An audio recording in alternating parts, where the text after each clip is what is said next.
What if I told you that the safe choice you are making with your money is actually costing you hundreds of thousands of dollars over your lifetime? Not some risky crypto scheme, not a get-rich-quick scam. Something far more insidious, something financial professionals have been quietly debating for years, but nobody wants to give you a straight answer about. You have probably heard that high-yield savings accounts are the smart, safe place to park your cash. FDIC insured, liquid, earning maybe 5% interest. That sounds pretty good. But you have also heard that index funds are the path to real wealth. Warren Buffett swears by them. Every serious personal finance voice tells you to invest in them. So which one is actually building your wealth? And which one is silently destroying your financial future? By the end of this video, you will know exactly where your money should go, when it should go there, and what the real cost is of choosing the wrong option. The answer is not as simple as you think. Before we get into the comparison, we need to address something almost everyone misunderstands. Two words that people treat as synonyms but are not: safe and profitable. Those are not even close to the same thing. When you put money into a high-yield savings account earning 4.5%, it feels safe. The number goes up every month, no red days, no market crash.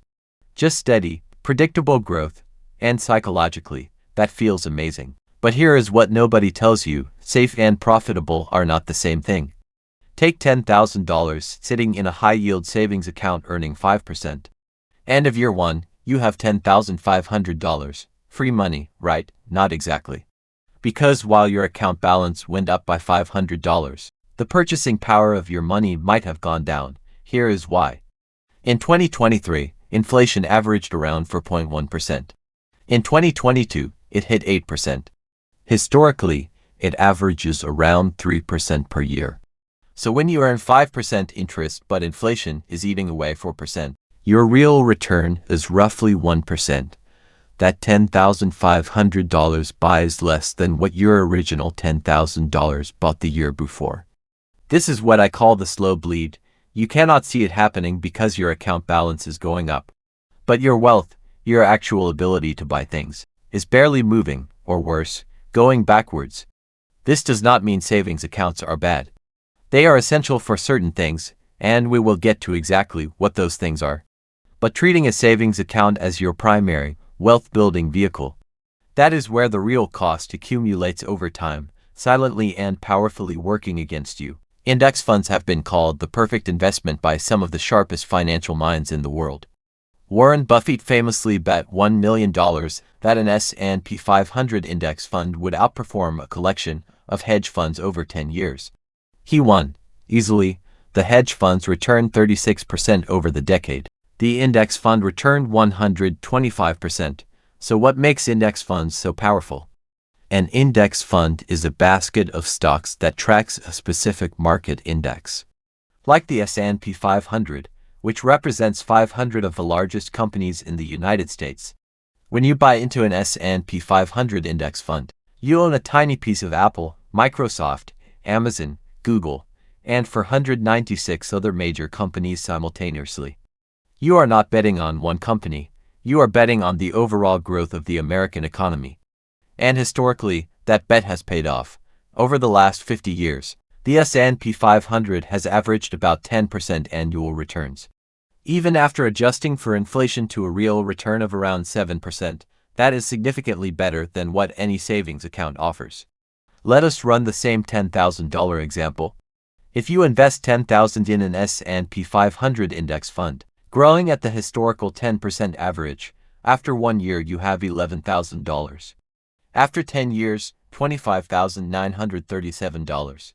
After 30 years, $174,494. Same $10,000 in a high-yield savings account at 5%. After 30 years, $43,219. That is a difference of over $130,000 from the same initial investment, without ever adding another dollar. Now factor in monthly contributions, because that is how most people actually invest. Put $500 a month into a savings account at 5% for 30 years. You end up with about $416,000.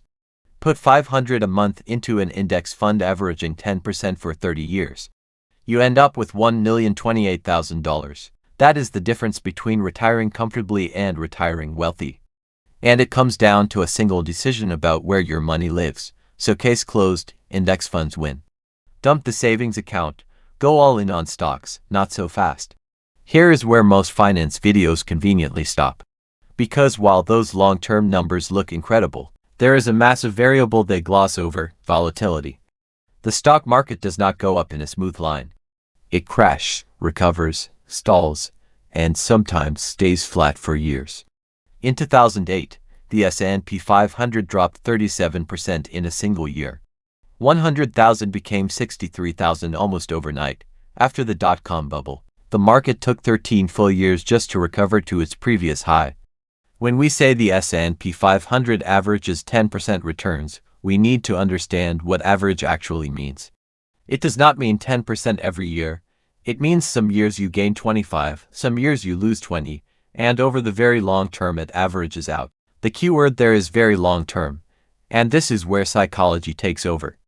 Most people cannot handle volatility in practice, even when they think they can in theory. When your $100,000 portfolio drops to $70,000, your brain screams to sell, to protect what is left. And that is exactly when people make the biggest financial mistakes of their lives. They sell at the bottom, lock in their losses, and watch the market recover without them.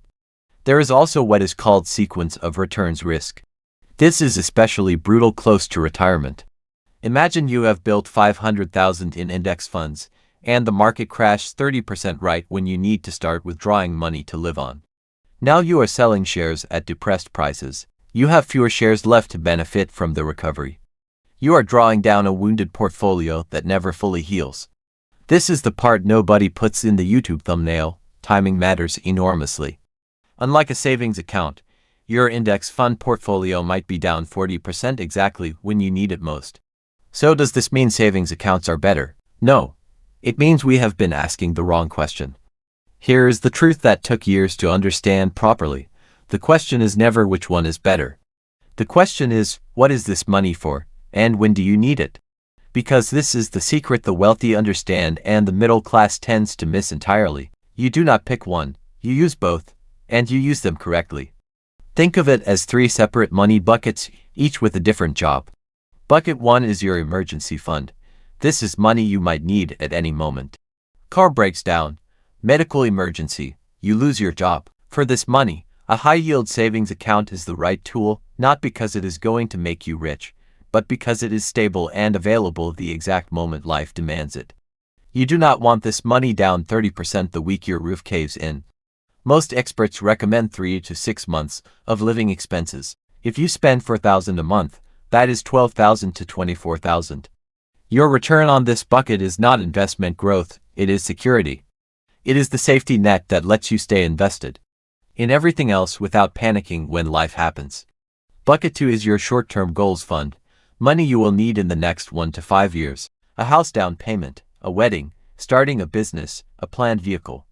Here you stay conservative, high-yield savings, CDS, maybe short-term bond funds. The goal is not maximum returns, it is making sure the money is exactly where you left it when you need it.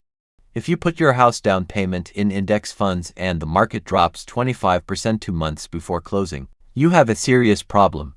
Bucket 3 is your wealth building fund. This is money you will not touch for at least 5 to 10 years, ideally much longer. Retirement, long-term accumulation. Money for your future self. This is where index funds do what nothing else can do. Because when your time horizon is long, volatility is not your enemy, it is your opportunity. Market crash when you are 30 years from retirement are discount sales on shares you will be holding for decades. This framework is not complex.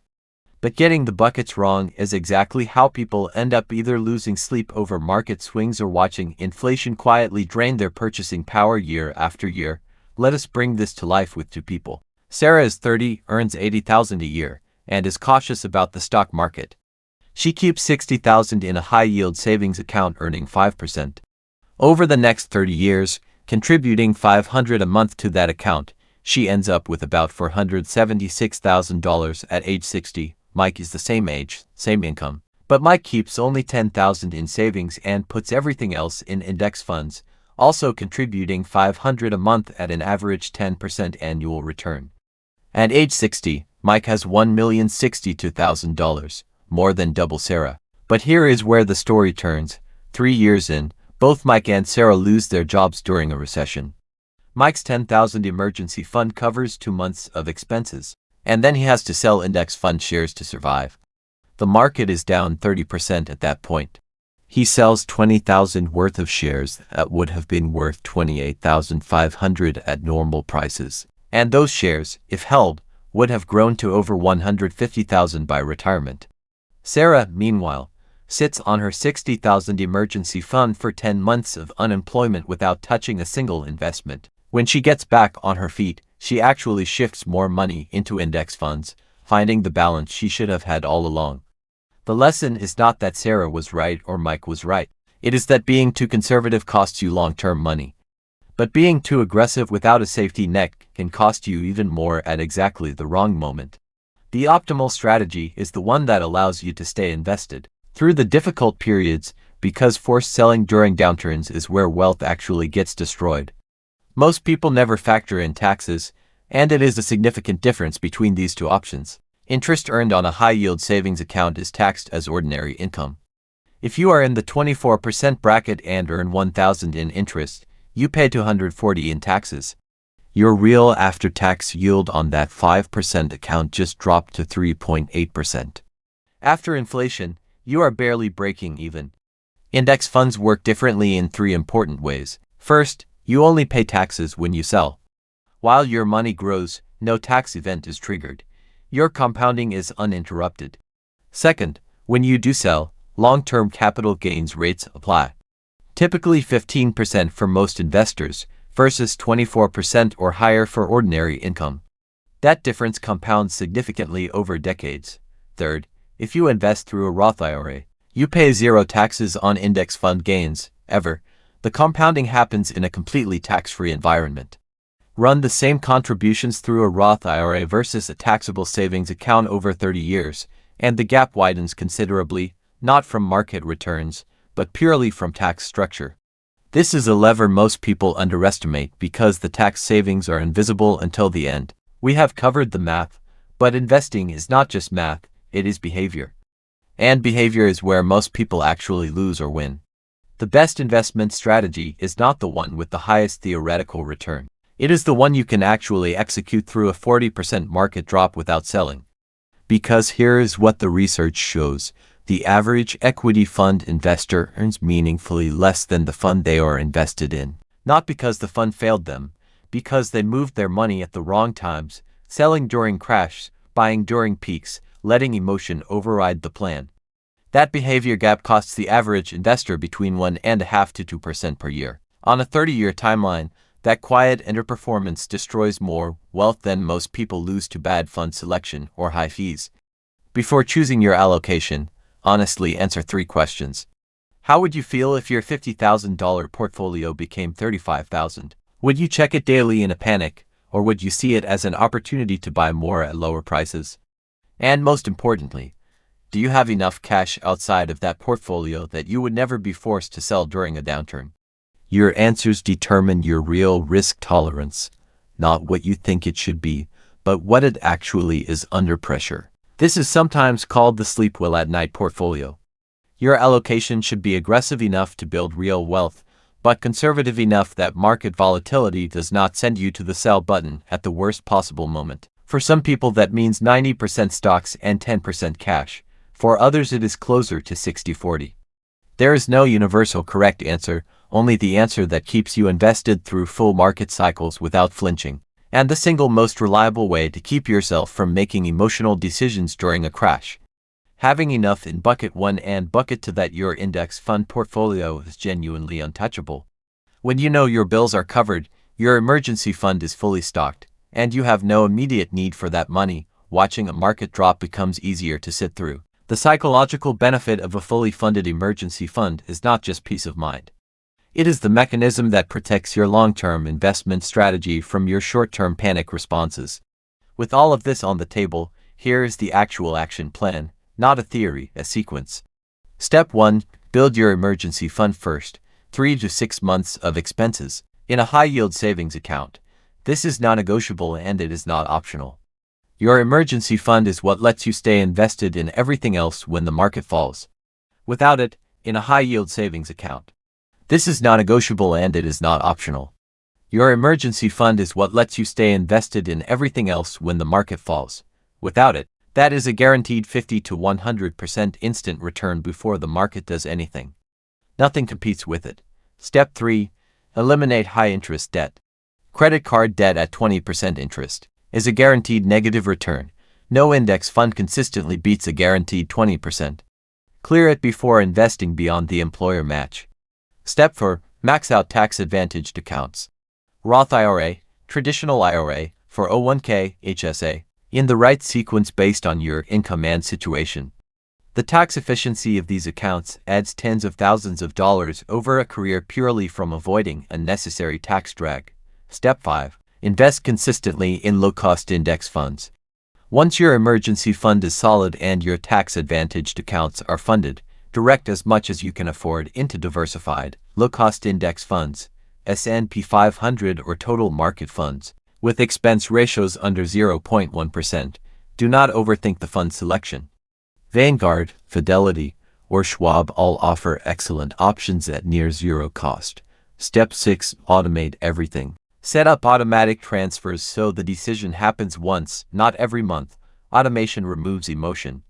The investor who automates and forgets consistently outperforms the investor who manually decides each month. Because the manual investor skips months, second-guesses themselves, and times the market poorly. Step 7. Review annually, not obsessively. Once per year, check your allocation. As you move through your 30s, 40s, and 50s, gradually shift a portion of your wealth toward more stable assets. This is not a dramatic event, it is a slow, intentional rebalancing. That reduces the risk of a crash damaging you right before you need the money. So which one is actually losing you money? Neither, if used correctly. Both, if used incorrectly. A high-yield savings account is losing you money when you use it as your primary wealth-building tool for long-term money. The opportunity cost across 30 years is not small. It is the difference between $400,000 and over $1 million on the same monthly contribution. Every year you keep long-term money parked in a savings account earning a real return of 1%. You are choosing a smaller future for yourself. Not dramatically, not visibly, but compoundingly, and compounding works just as powerfully in the wrong direction as it does in the right one. Index funds become a problem when you invest money you will need soon, when you have no safety net underneath, and you are eventually forced to sell at the bottom of a downturn to cover an emergency that should have been covered by cash. That is not a market failure. That is a planning failure. The index fund did exactly what it was designed to do. The problem was the money never belonged there in the first place. What actually costs people money is not picking the wrong account type.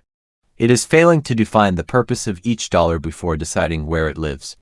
People put emergency fund money into the market because it feels productive, then sell it at a loss during the very emergency it was supposed to protect them from. People keep wealth-building money in savings accounts because it feels responsible, then arrive at retirement with half the wealth they could have built with no additional risk or effort. Both mistakes are common, both are expensive, and both come from the same root cause, treating financial tools as one-size-fits-all solutions when they are not. Here is the simplest way to think about everything we just covered. Your dollars have different jobs. Some dollars are bodyguards. Their job is to protect you from emergencies, market crashes, and the unpredictable things life will throw at you. Those dollars belong in a high-yield savings account, where they are stable and accessible. And exactly where you left them when you need them most. Some dollars are builders. Their job is to compound over decades, grow your wealth, and fund the life your future self will live. Those dollars belong in index funds, where time and the growth of the American economy work on your behalf every day without you doing anything. The question was never which one is better. The question has always been, have you assigned your dollars the right jobs? Most people have not. Not because they lack intelligence or discipline, but because nobody ever framed it this way. Nobody told them that the savings account is not the enemy of the index fund, that they are meant to coexist, in the right proportions, serving different purposes in the same financial life. Now you know, and the only decision left is what you do with it. Hit subscribe for more content every week, real analysis on financial decisions that actually move the needle. Drop a comment below telling me which bucket you have been neglecting: emergency fund, short-term goals, or long-term investing. Tell me where you are and I will point you toward what to prioritize next. See you in the next one.